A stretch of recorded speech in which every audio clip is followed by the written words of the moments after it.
What is up, Raider Nation? It is Biggs. I'm here. It is time for the show. Let's get cracking. It's Raiders Uncovered. And tonight we're going to be wrapping up the off-season camps. Dang. Starting with the OTAs and the mandatory mini camps. We just had roughly 3 or 4 weeks of on-field activities that Raiders were participating in, and we'll talk about the winners and the losers. I'm also going to give my player of the week, and we'll talk a little bit about a new segment that we've been previewing the last couple of weeks. It started off as we're going to be drafting from position groups and asking people who had the better picks in the position groups. And then last week I was like, you know what I really want to do is I want to make it like a Mount Rushmore thing. So we're going to essentially have a Mount Rushmore of Raiders historical players, but we're going to call it Mount Davis. And so Al, of course, is going to be up there. We'll see if I can get one of my graphic designers to go ahead and put something together for that, and we'll just keep updating it each week. And we also have a big tribute. We'll get into that in a second. But for now, let's get the show started.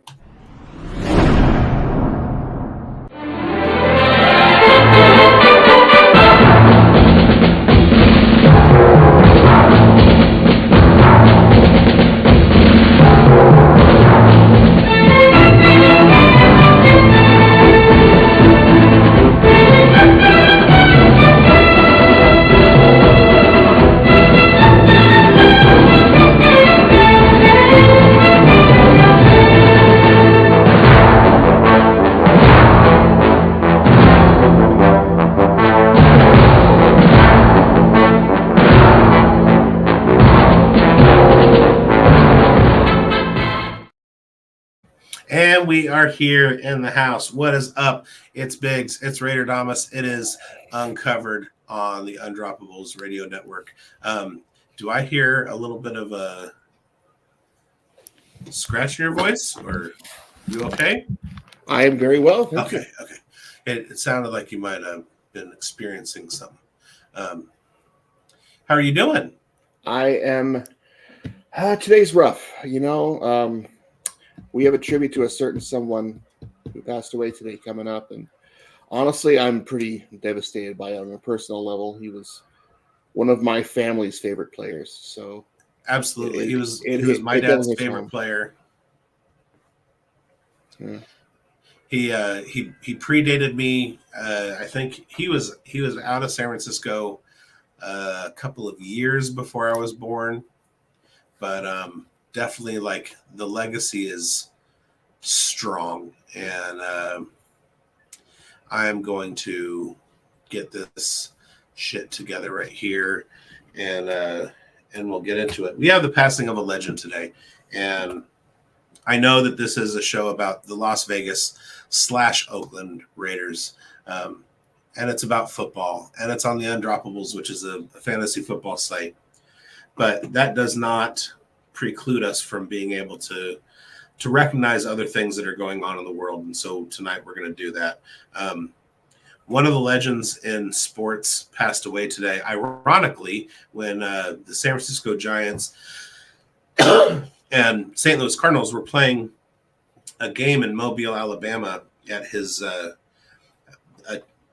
I think it was in Mobile. It was in Alabama. It was either Mobile or Birmingham. I think it's Birmingham. It was Birmingham, where he used to play. So he was from Mobile, but he used to play in Birmingham. And we're, of course, talking about the great New York and San Francisco Giant and Birmingham Black Barons in the Negro Leagues. Outfielder Willie Mays, the Say Hey Kid, passed away today at the age of 93 with the Giants playing in throwback uniforms against the Cardinals at the old minor league field that Mays played at. The man was an absolute monster, 24 All-Star appearances. That's incredible. 2 MVPs, 12 Gold Gloves.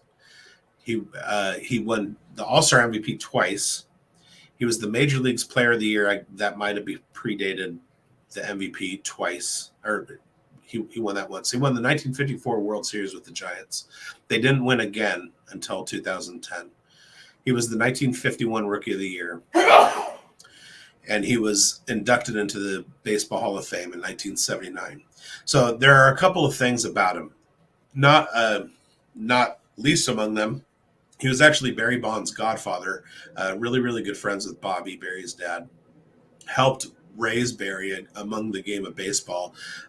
Wasn't enough of a deterrent to overcome Bonds' ego in the steroid era, but still, it's easy to say that Bonds and Mays are the two best players that have ever played Major League Baseball, and I'll get to the reasons why I can say that in a second.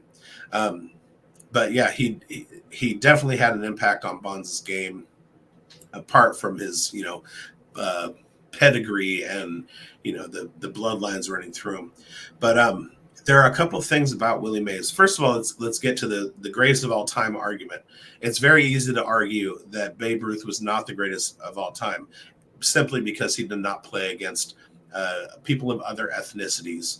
Barry Bonds played against lots and lots of Latinos and blacks, and Willie Mays played against a few Latinos and all of the whites. So they definitely had the competition level was a little bit greater than in Babe Ruth's time. Not that what Babe Ruth did wasn't great. Obviously it was. He's revered. But Hank Aaron and Willie Mays, good Lord, they were good. They might have had longer careers if it wasn't for two things. Number one, the Negro Leagues and segregation in baseball. Now, granted, I believe both Willie Mays and Hank Aaron came along after Jackie Robinson had integrated already. I think that was 42. And they came along in the early 50s. So there have been blacks in the game for a little bit.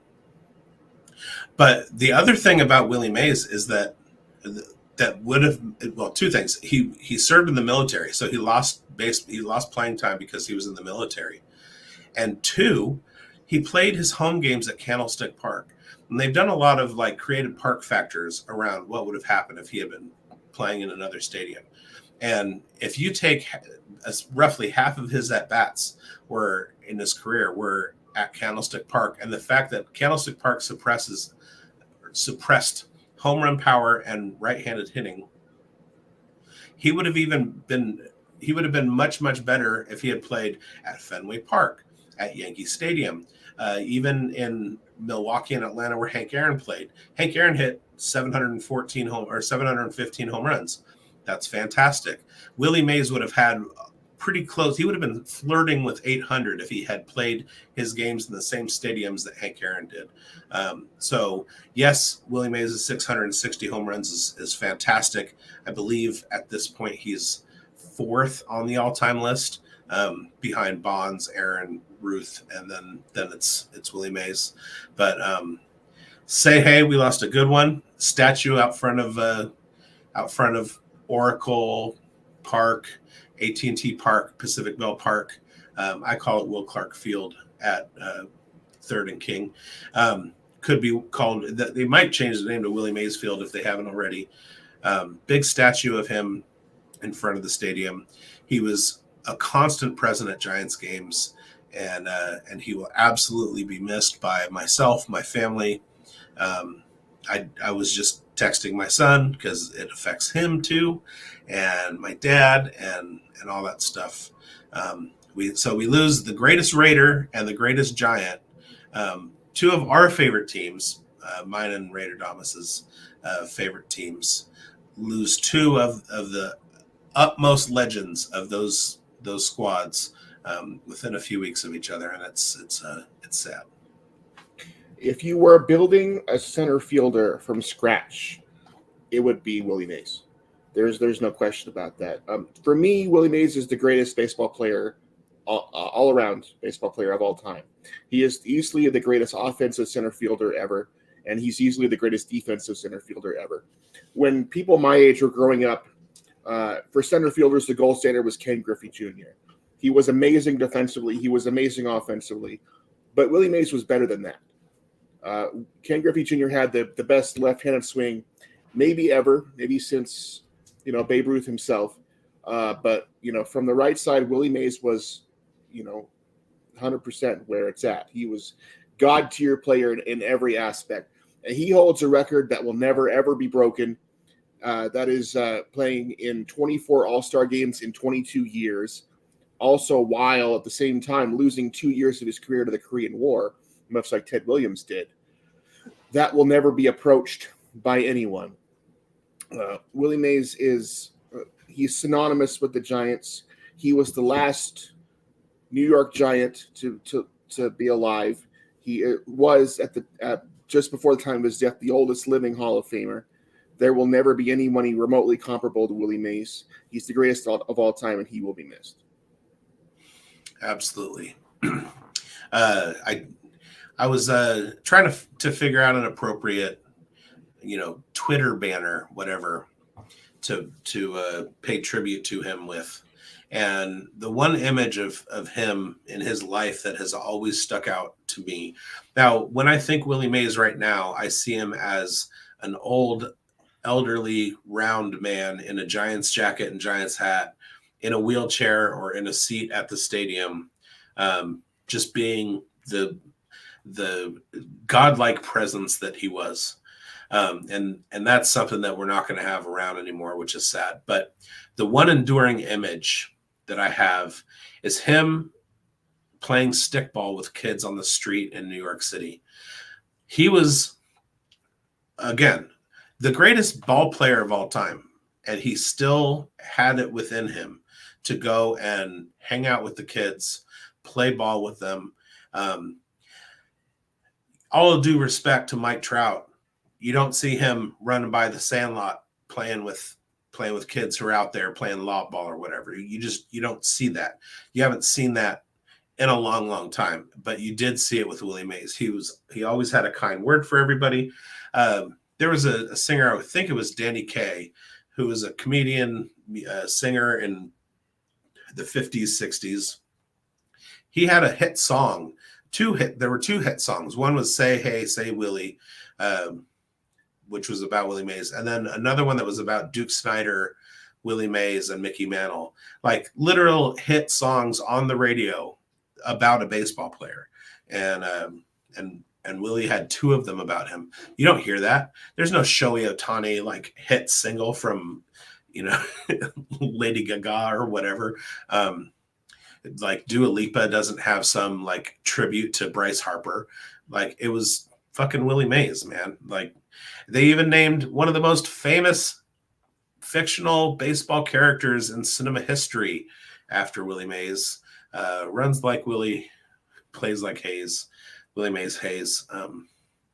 It's a very flag at half staff day in the realm of Bay Area sports, which we are a part. Even if the Raiders play their games in Las Vegas, there's still an Oakland legacy. They're still across the bay in our hearts and everything. So peace, Willie. We loved you. The mid to early 50s in New York City was a special time. You had Duke Snider, Willie Mays, and Mickey Mantle all playing center field in the same town at the same time. Yeah. A lot of people grew up in that era and fell in love with baseball, and it's no surprise because the level of play was simply that high. And Willie Mays is just the best of them, and he always will be.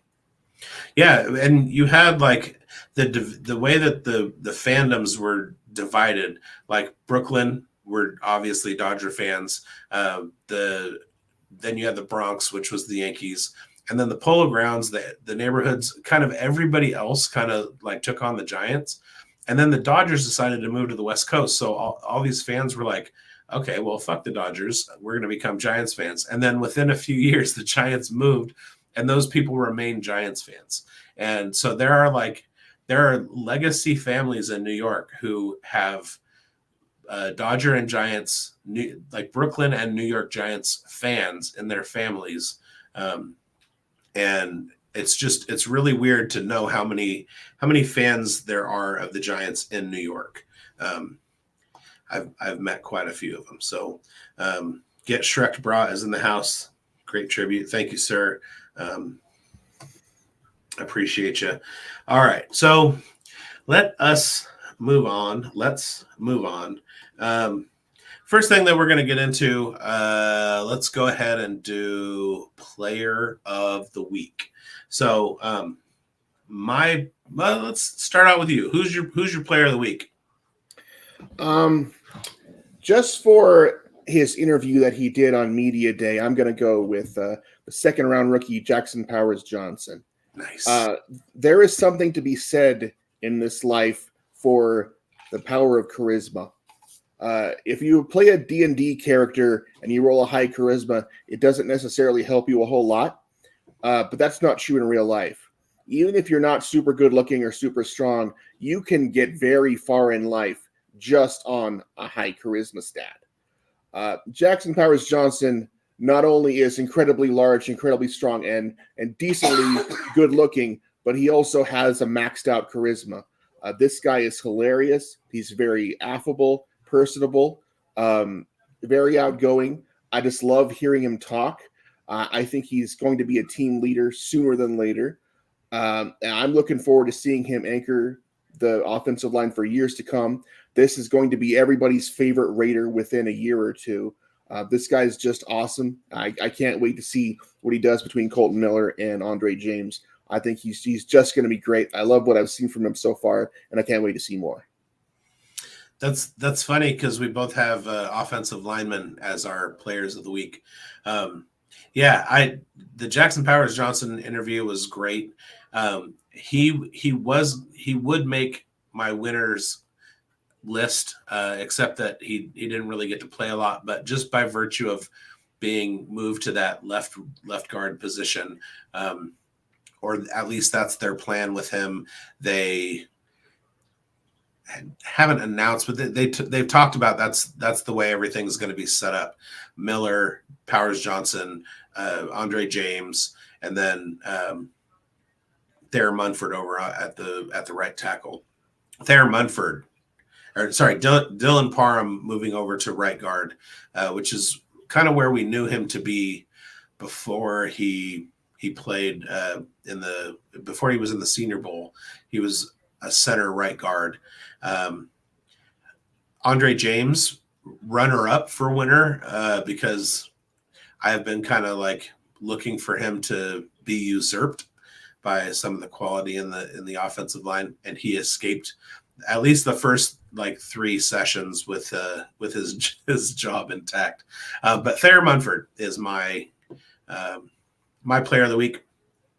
Offensive line coach said he's like talking about Munford. He's like Parham. He's natural on the left. You put him on the left, he can totally do it. That's what he did in college. He played both sides. He played more left than right, but he can go both directions. You saw it last year. He can go step in for Colton when he needs to, and he's been a pleasant surprise over there at right. His growth in the run is a big factor. His athleticism and lateral movement fit the team's move to his zone scheme. He's running mid-zone on this run below, and this is what makes him this little part of it right here is what makes him my player of the week. He's running mid-zone on this run below in the video, and his technique shines, as you can see. He blocks new Raider Christian Wilkins 4 yards downfield. So everything that we have been hearing out of camp is how much of a monster Christian Wilkins is, and Thayer Munford is not having any problem with him. So he is my player of the week. All right. I think that's fair. I am looking forward to seeing what he can do this year. Yes. All right. I kind of, before you got in here, I was talking about our okay. So a couple weeks ago, we started with, I had the idea for a draft of position groups. And then last year I was like, you know what, let me change that. Let's just do like a Mount Rushmore thing. And then I was coming up with it the other day, and I decided that it might be best if we call it Mount Davis, because I've sat in Mount Davis before. The colloquial nickname for the extra bleachers that were added to the Oakland Coliseum, where you could barely see. It was quite a hike to get there. But today we are going to talk about our Mount Davis choices and we're going with linebacker. Who is your Mount Davis linebacker?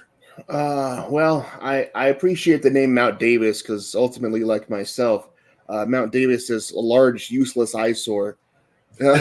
So I appreciate the name. But my choice for Mount Davis Raiders linebacker is who I think might be the best Raiders linebacker of all time, and that's the Mad Stork himself, Ted Hendricks. Ted Hendricks is a multiple-time Super Bowl champion, one of the greatest linebackers of all time, one of the best Madden cards you can get at the outside linebacker position. An all-around fantastic player, played with heart, played with passion. Was a really good pass rusher, really good against the run, just did everything well. Ted Hendricks is a legend of the game, and he absolutely deserves to be in this spot. That's fair. I'm going to go ahead and give a couple of honorable mentions. Do you have any honorable mentions? Any guys that you yeah, I think one of the most underappreciated Raiders by the modern generation would be Rod Martin, middle linebacker for the Raiders. Just isn't talked about enough by Raider fans these days. Young ones are just too young to remember him, but really one of the best Raiders of all time for forcing turnovers, getting fumble recoveries, interceptions, and all that, and just made impacts in every game that he played.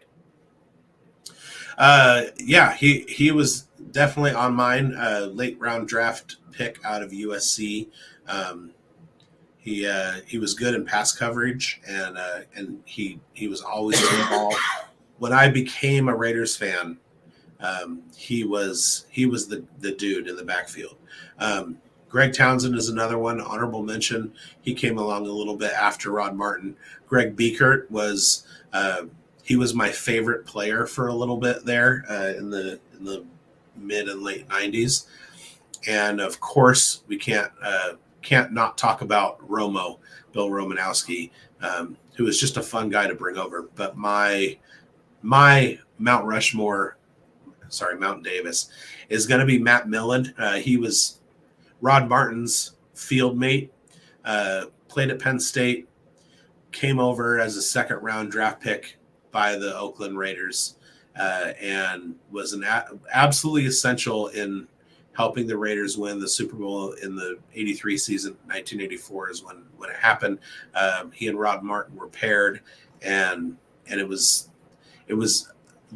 they were kind of like what made me love football and why I wanted to play linebacker when I got into like Pop Warner in high school and stuff like that. So that's where I was. So Matt Millen is my guy.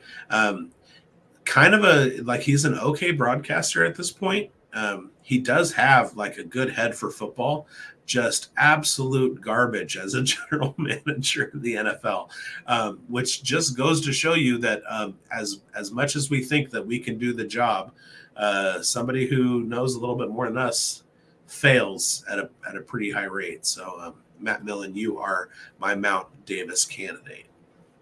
And also shout out to one of the best Raiders of the John Madden era, Phil Villapiano. He's one of those guys you always see on Raider documentaries talking about the old days and what it was like, and simply one of the best Raider players of all time. So got to give him his respect. Okay, let's pay a bill. We'll come back, and we have some around the NFL news to get to, and then we'll get into our winners and losers of the preseason camps to date. All right. What up, nation? The 2023 NFL season is over, but fantasy football season never stops. You can already draft for the 2024 season on Underdog Fantasy, the easiest place to play fantasy football. The Big Board is a pre-NFL draft fantasy football contest with all the incoming rookies in the players pool, even the ones the Raiders haven't drafted yet. Draft your team in 20 rounds, and that's it. You leave it alone, set it and forget it. In best ball format, you get the optimal score to fill your starting lineup. A great way to get your dynasty startup draft fix without any league management at all. It's only $10 to enter, and over $2 million in prizes are up for grabs. How much of that do you want? Be sure to sign up for Underdog with promo code UNDROPPABLE. That's UNDROPPABLE, and you'll get your first deposit matched up to $100. You put in $100, that's 10 leagues. We will give you 100 more. Sign up today. All right. So around the NFL news, we have a quick update. The Kansas City Chiefs have they are. I thought this was going to push them. So back in April, there was an update of the most NFL team arrests since 2000, and at the time, Kansas City and Jacksonville were tied at 41. But apparently, since then, in the 2 months since, the Jaguars have had 4 people arrested, and and so the Chiefs are now down to 44. But apparently, more details are emerging about the recent arrest of Chiefs defensive tackle Isaiah Buggs, and they are troubling.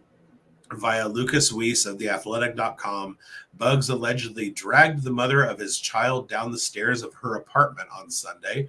He allegedly broke into the apartment with a tire iron, which, are you smashing shit with that? Because it's not a pry bar or anything.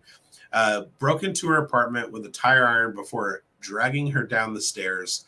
He's charged with the second-degree domestic violence and second-degree burglary. The Chiefs are aware of the arrest and, surprise, surprise, declined to comment. So, coming off of the Hall of Shame Kansas City photo that I put up last week, or Hall of Shade, whatever. Chiefs back in the news. Way to go, guys. It has been 0 days since the last Chiefs incident where somebody on the team did something stupid. I will tell you this. The Raiders often get a bad rap for being a bunch of thugs and hooligans, but the Raiders at this point are a bunch of level-headed Christians, and the Chiefs are an absolute trash organization. If Andy Reid weren't such a consistent winner, he would be completely under fire for being the loser of a leader that he is. His kids are trash. His team is trash. Everything around him is trash. He has no eye for character. Everyone on his team is a thug. It's the worst thing I've ever seen. Consistently around Andy Reid, you see people who don't live up to their potential, who don't live up to the person that Mr. Rogers knew that they could be, and it's just disgusting. Andy Reid, if he weren't winning Super Bowls on the regular, would be known as possibly the worst character coach. We've seen programs like the University of Miami, pump out people who are, not exactly upright citizens for a very long time. We especially did in the 80s. And the coaches got a certain reputation for allowing people like that in their program. And Andy Reid has a lot of people like that in his program for a very long time and does not get the recognition for it that he deserves. This is nothing new. This has happened around him for a very long time. And people need to be talking about it more because it's honestly getting dangerous at this point. Isaiah Buggs is a very, very, very large man. He doesn't need a tire iron to do damage, but he chose to use one anyway. He chose to terrorize people, terrorize dogs when he didn't have to. And he's a practice squad player for the Chiefs. He's not going to see the field. But the fact that he wasn't cut after what happened with his dogs a few months ago just shows the kind of organization the Chiefs are. And they're disgusting, and they should be shamed forever. What happened with his dogs a couple of months ago? Basically, he moved out of a house and left them there in cages and didn't feed them in 90-degree heat for a long time. Didn't have any water, didn't have any food, abandoned them basically. I remember that. I just didn't put the name. I just didn't. No, same guy. Damn it. And he wasn't cut then. And Mark Davis would have cut the guy the next day if he'd done something like that. We've talked about it on the show before, and there's a reputation that the Raiders have, both fans and players, that is not necessarily warranted. And yes, the 1970s Raiders with the Stickum and the Jack Tatum and all that stuff, I get it. But they've been picked on. Raiders fans, there are more 49ers fans that commit crimes and stuff. There was a Raider fan stabbed by a Niners fan in a game. We have a bad reputation, and it's unwarranted. And then you hear about guys like this that are literally human garbage. And thankfully we don't. I'm not saying that everybody in Vegas right now is an upstanding character, but you're not. At least if they're doing shit like this, you're not hearing about it. Yeah, they just don't have a history of employing women and child beaters like Tyreek Hill, like the Chiefs do. I mean, he was on Andy Reid's squad for a very long time, and they knew exactly the kind of person that he was. And that's on them at this point. I mean, the other thing is that it's not people, not as much anymore, but like in maybe the 80s, in the 90s, it would always be like, these are like physical people. Is it like a character thing for NFL players? And it's not really a disproportionate slice of the NFL rosters that commit crimes. It's basically a reflection of our society. We do have issues with domestic violence and things like that. It does make you think, though, does CTE have something to do with it? I mean, even 3 or 4 concussions that, you don't report, you play through, you start getting them in high school. I mean, could that lead to quick enough kind of like brain derangement that, by your mid-20s, you're doing stuff like this when you wouldn't necessarily have done it if you hadn't had your head banged around in your helmet quite a bit.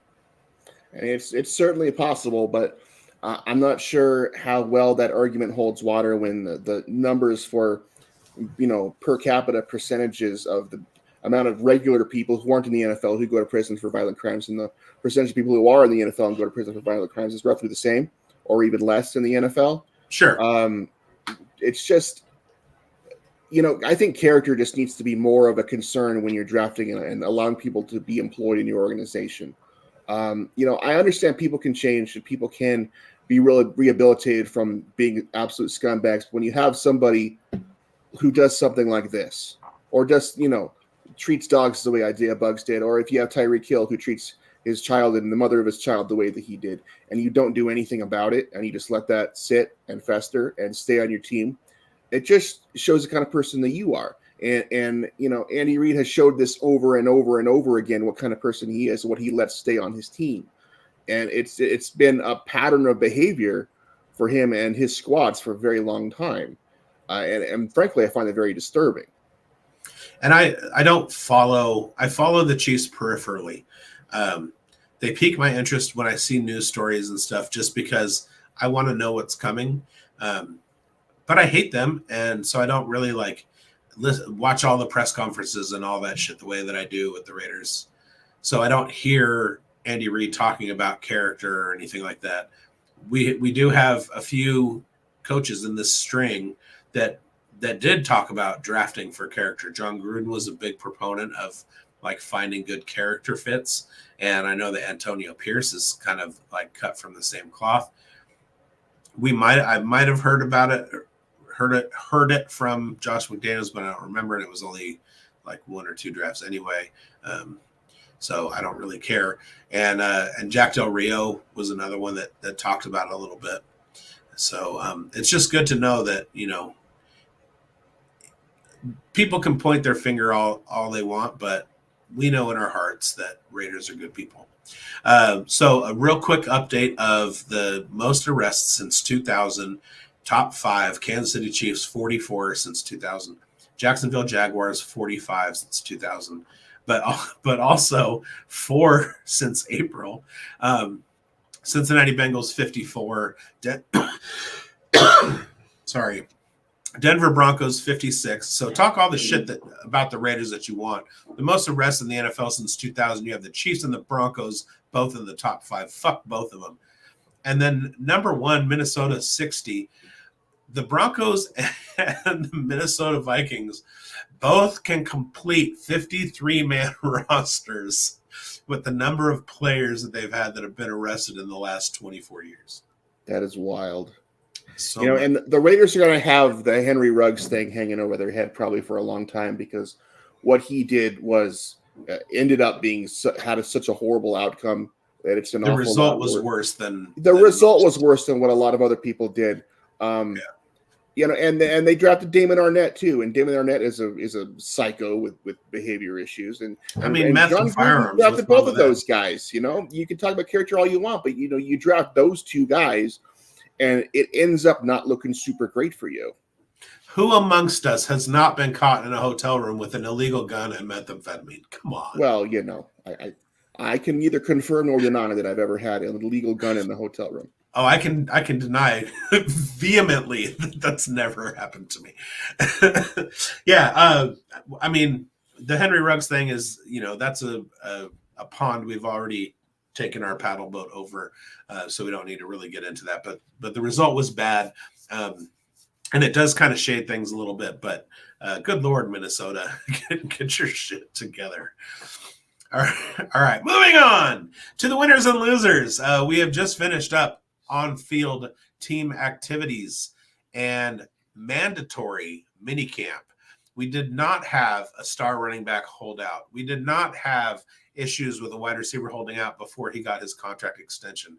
We had everybody in camp ready to go, ready to work. The work ethic and intent to learn was paramount in all of the press conferences that we were watching, that we were following over the last 3 weeks. Just the kinds of players that we have in camp at this point, just it fills my heart. So with that, I want to give an honorary winners to everybody in silver and black, from the coaching staff, the ownership, the scout teams, the players, everybody, cheerleaders, whatever, everybody. They're all winners. And I'm absolutely chuffed going into this season. I think it's going to be great. But we'll go back and forth. I'll say a winner, you say a winner, etc. My first one is going to be wide receiver Trey Tucker. You stole mine. He was the guy I was thinking of. Okay, well, we'll share this one. So in this past offseason, the Raiders have gone out and they've signed a Tom Telesco guy and Jalen Guyton away from the Chargers, adding wide receiver depth. And they also grabbed Michael Gallup from Dallas, another depth guy. Neither of them has been good,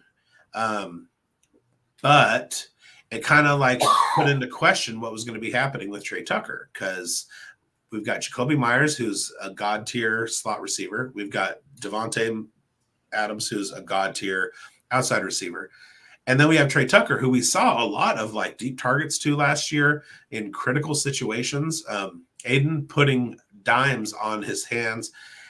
Unfortunately, one of those was just a beautiful play and intercepted, even though if dude hadn't gotten his hands in front on the incredible defensive play that he made, it would have dropped right into Trey's breadbasket in the end zone.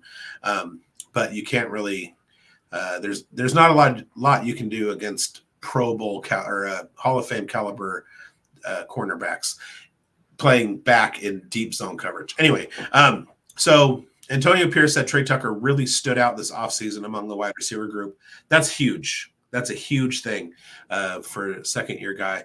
Quote, he had a hell of an offseason. He said everything they told him to work on, he took it to another level. That's exactly what you want to see. And then this is my favorite part of the quote, was here every day.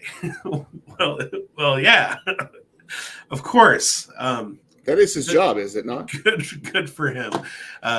Thanks for including that. You could have just said he had a hell of an offseason and said everything they told him to work on. He took it to another level. So Trey Tucker, way to go.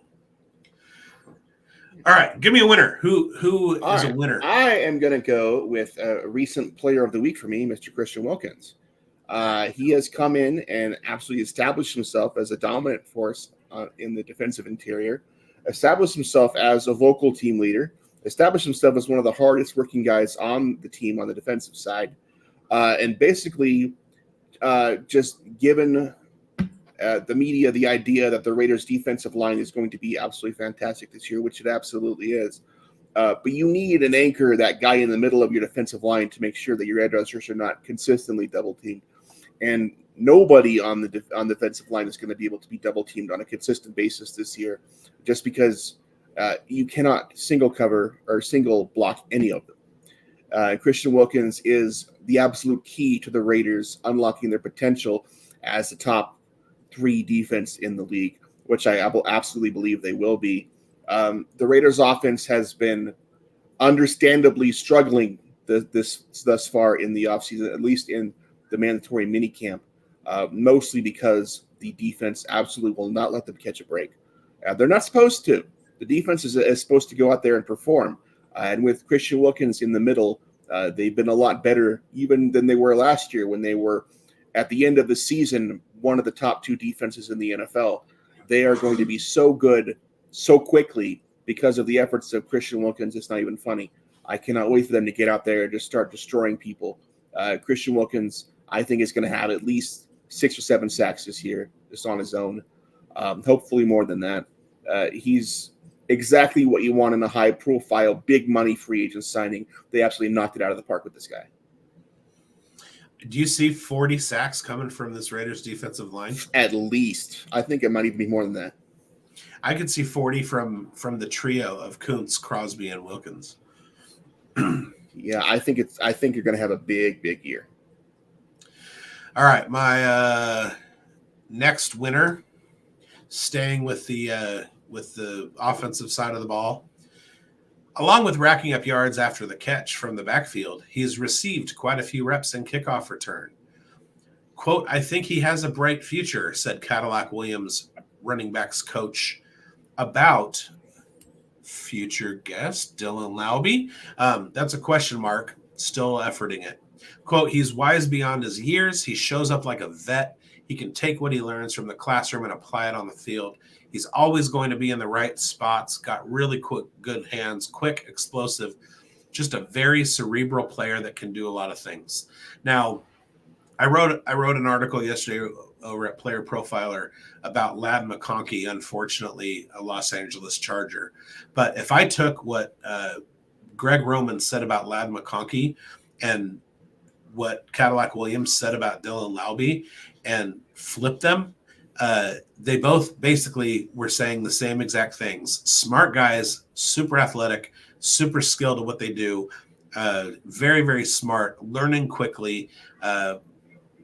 Even Justin Herbert said McConkey, like he if you didn't know any better, you'd think he was a 4th or 5th year vet.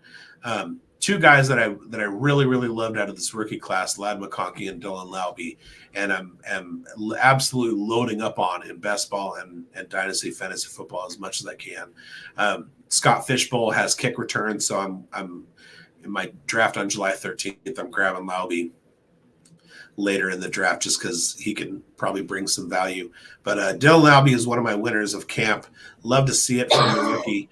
And that's one of the things that I love about this Raiders team is you got some guys like Devontae Adams who've been in the league for a little while, but then you got young guys who are starting to emerge. Isaiah Pola-Mao, Trey Tucker, these Dylan Laube as a rookie. You got guys who are really stepping up at very young points in their career, and that just tends to point to stardom.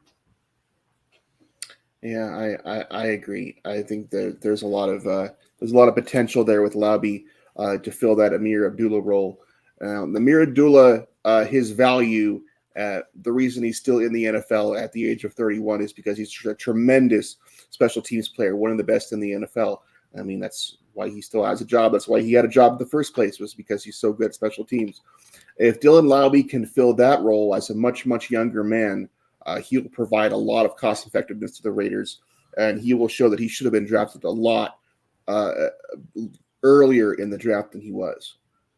Except that we've talked about it, and it was such a deep draft that you have guys going in the 6th and 7th rounds that would have been 3rd or 4th rounders in other drafts. So where we got Laube kind of fits with how deep everything was. Well, I think he's going to outperform that draft position, though, what you would normally expect from a 6th rounder. Right. I think and I think a lot of guys will, though. I think a lot of guys who are drafted. I mean, take Brendan Rice. Brendan Rice was taken, the 7th round? He's better than that. Come on now. Nobody's even talking about him. And they should, though. I mean, if you're talking about Right. Ladd McConkey, why would you talk about Brendan Rice? I want to pimp something right here, or plug, whatever, however you want to put it. Another winner before we get to the losers is me. I have a new show. If you play Dynasty Fantasy Football, go over to Player Profiler NFL, Player Profiler News on YouTube, Twitter, Player Profiler News Archive in the Google search, whatever.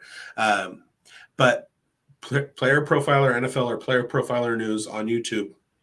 I have a new show. I already do like a weekly news roundup, player news roundup on Fridays, but I have a new Dynasty show, Dynasty Stock Exchange, that's going to be starting on Tuesdays in a couple weeks.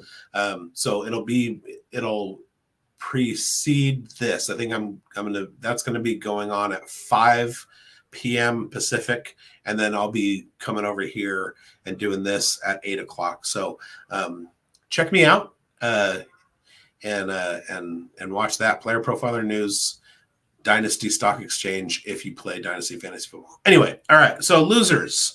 Do you want to start or do you want me to start? I would love to start. I'm going to go with sticking with the offensive line end of things. I'm going to go with Colton Miller, just because he just didn't see the field in a practice sense very much. I mean, he's out there working out, but I mean, this is a guy who is in line for a pretty hefty extension sooner than later.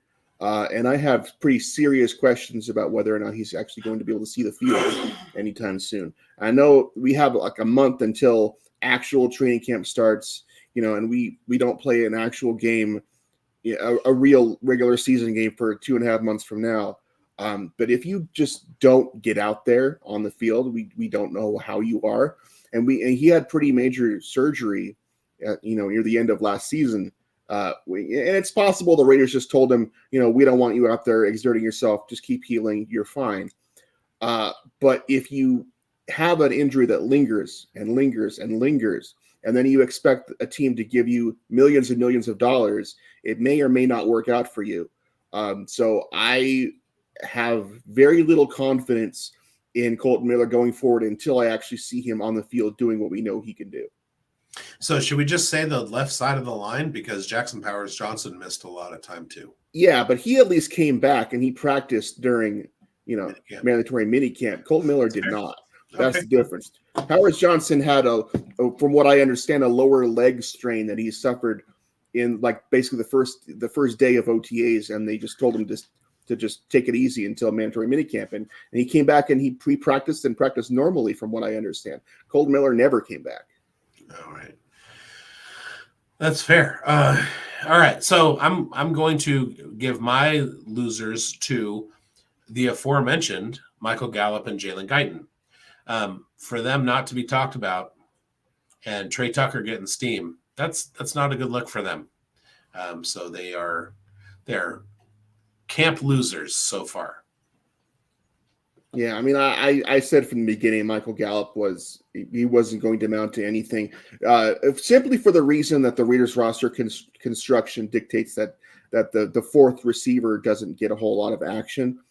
We know that Trey Tucker established a pretty good rapport with Aiden O'Connell last season, and so he's going to get his looks no matter what. But if you have Devontae and Jacoby as your number 1 and 2 targets, and then you have Michael Mayer and Brock Bowers as your 3 and 4 targets, basically you're saying Michael Gallup is your 6th target.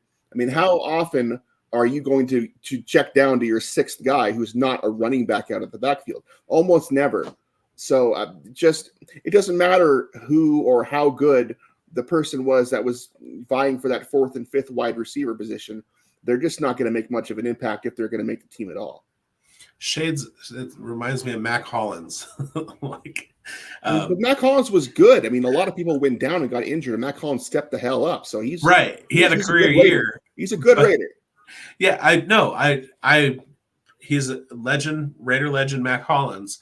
But it reminds me of that because he was buried on the depth chart and had a career year and moved on. And it was the number of career years that Derek Carr contributed at the wide receiver position. Andre Holmes comes to mind. Yeah, Michael Crabtree, Zay Jones. So many guys had their best years ever with Derek Carr throwing them the ball. All right, my next loser is all of us, Raider Nation. We are losers. We're not losers, but we are losers in this sense. There was no definitive answer to the quarterback debate after the two camps closed, which is going to be frustrating because it's still going to be nothing but speculation from now until the 53-man roster is released. And that's what makes us losers. So we all share it.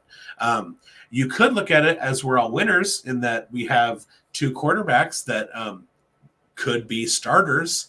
And they're just trying to shuffle the deck and see which one it's going to be. But the way I'm looking at it is it would have been nice to have had more of a clue with the reports coming out of OTAs and mandatory minicamp than we do.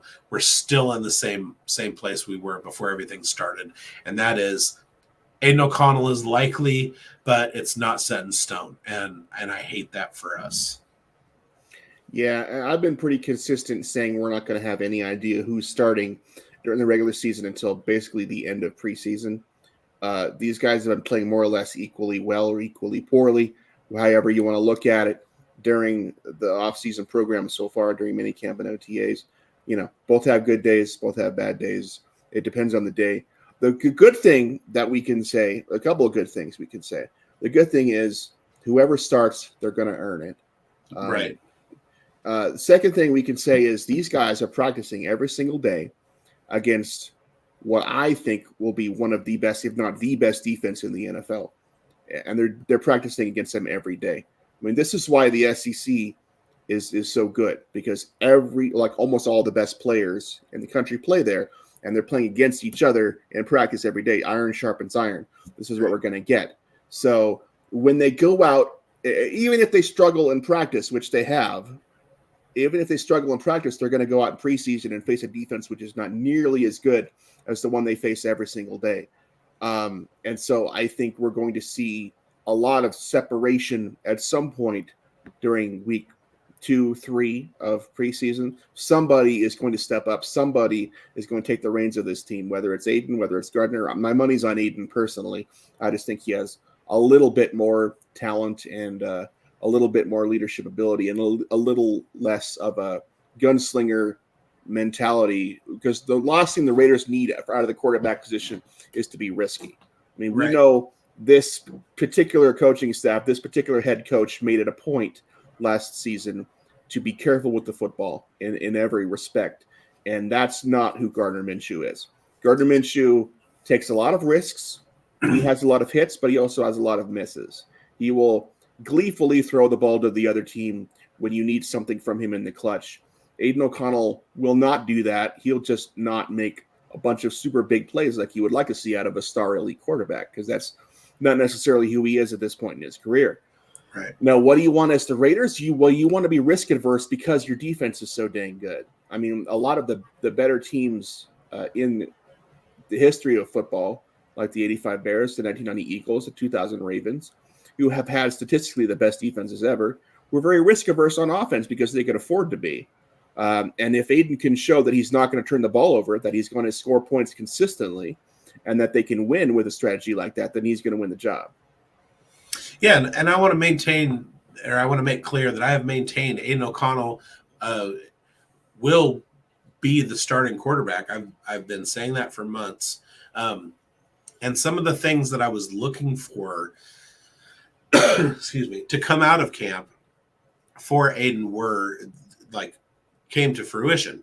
Improvement, better, like a good handle of the offense, got stronger, talking about his arm and his accuracy. Those are not things that people were talking about Gardner Minshew. Everybody, when they talk about the quarterback competition, or however you want to put it, is that Gardner Minshew is more experienced and more mobile. But in my eyes, if I'm making the decision without watching them on the field, the things that I'm looking for are the ones that Aiden O'Connell brings to the table, not necessarily the ones that Gardner Minshew brings to the table. And that very well could be the way that the organization is looking at it, and they're just trying to appease Minshew at this point because he did sign a $12 million contract or something like that. So I think maybe they think it's best not to just come out and say, sorry, bud, you're the backup. Whatever it is, the problem is we're going, and what makes us losers in all this is that we're gonna have to hear it.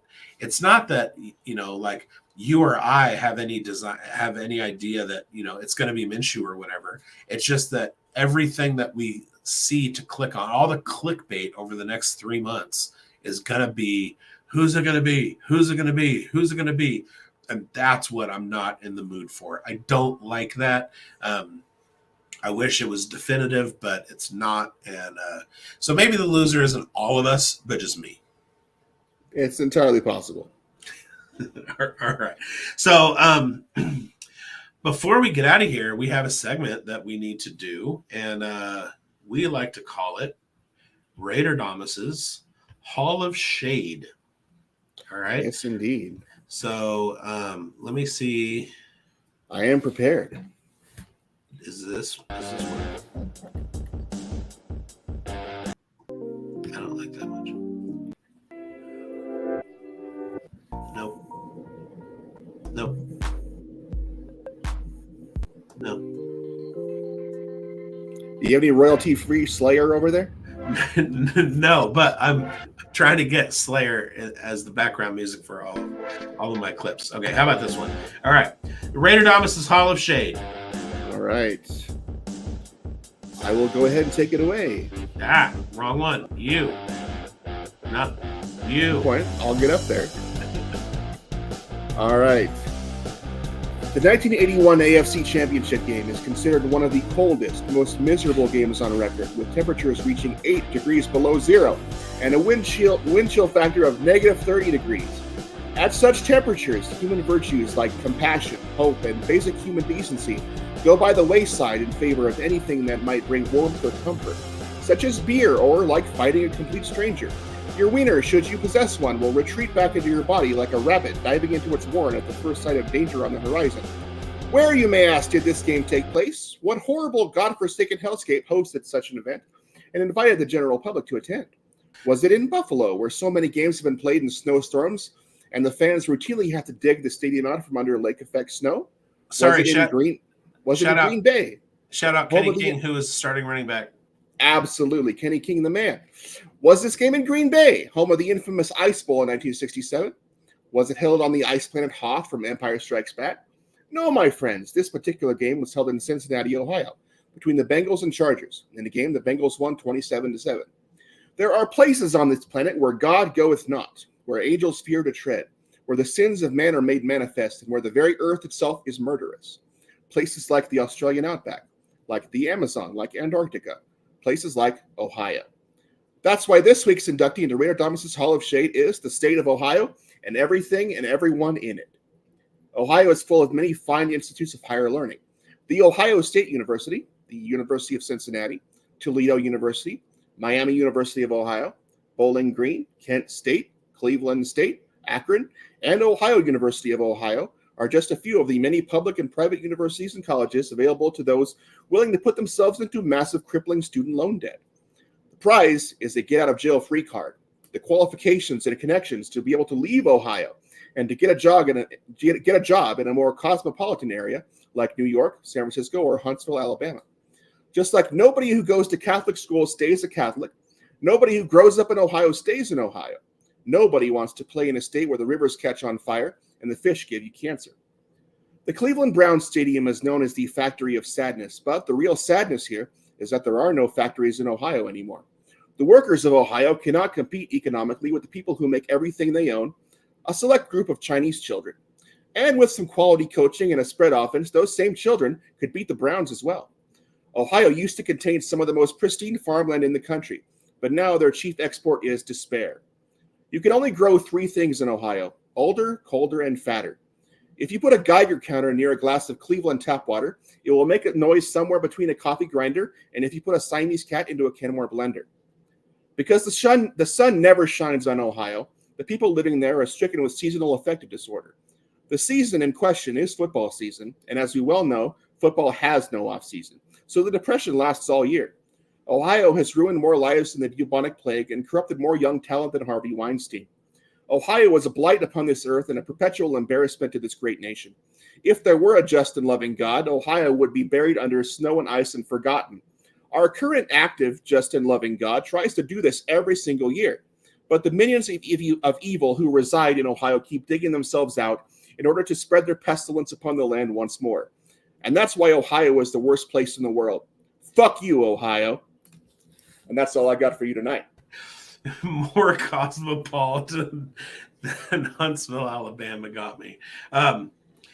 Let's talk a little bit more about Ohio. I was going to say the best thing about Ohio is that you can just cross the river into Kentucky. All right, when you think of iconic foods, there are a couple that are like really starting to hit the mainstream, like the chopped cheese from New York. You got Chicago-style deep dish. You got Connecticut pizza. You got tri-tip sandwich from California. You've got cheese curds from Wisconsin. You got cream cheese hot dog from Seattle. You got barbecue from Texas, Carolinas, Kansas City, right? You got all of these things. And then in Ohio, you have spaghetti with cinnamon chili on top. Yeah, it's skyline chili, and it is an abomination unto this earth. It is an offense against our Lord and Savior, and it is a serious problem. Skyline chili should not exist. The people who invented it should be in prison, and anyone who eats it should be shunned from good society. It's an offense to chili. It's an offense to cinnamon. It's an offense to the Chinese who invented the noodle and the Italians that created spaghetti. I'm a huge fan of cheese, but that is possibly the worst use for cheese that I can possibly think of. There's some YouTuber who he does like the little I ate only blah blah blah for like a week or whatever. He ate only Skyline for a week. Not like he ate all the stuff on the menu, but good Lord. And Ohio, I will be in you in August. I'm offended. So I do want to apologize to Rafuccio. He came in, he was in the studio, and I did not see the tile because I have a new setup in here, and I'm looking at 3 different screens that my partner has set up for her work. She's going to be working from home from now, from Friday until I come back from Ohio, and so like her workstation is set up. That's where my studio is, and so I was looking at the tiles that I was reading from, and Rafuccio was down there in the studio, and I totally would have had you on, Rafuccio. I'm going to send you a message real quick if you're not listening to this over on Twitter, and I apologize. I totally would have had you on, and I feel bad. But that's going to do it for this week. We will be back with you next Tuesday at 8 p.m. Pacific, and we will have more players of the week. And we're in the doldrums now. We're officially in the doldrums. There's no draft prep to talk about. There's no OTAs. There's no mandatory mini camps. Guys are going to spend the next month like rehabbing, working out, being with their families. And we're not going to have a whole lot to talk about until training camp gets underway, which is kind of why I wanted to put these segments together. So next week we'll get into even deeper dives on these little segments that I put together, and hopefully get some good graphics. I'm working on that, and hopefully a guest or two. I'm really, really trying hard to get Dylan Laube in here. But from the studios in beautiful Northern California, and on behalf of Raiderdamus, who's at Raiderdamus on Twitter, and I am at Big Boned FFB on Twitter, I say, fuck the Broncos. Fuck the Chiefs. Good night. All right, here we go.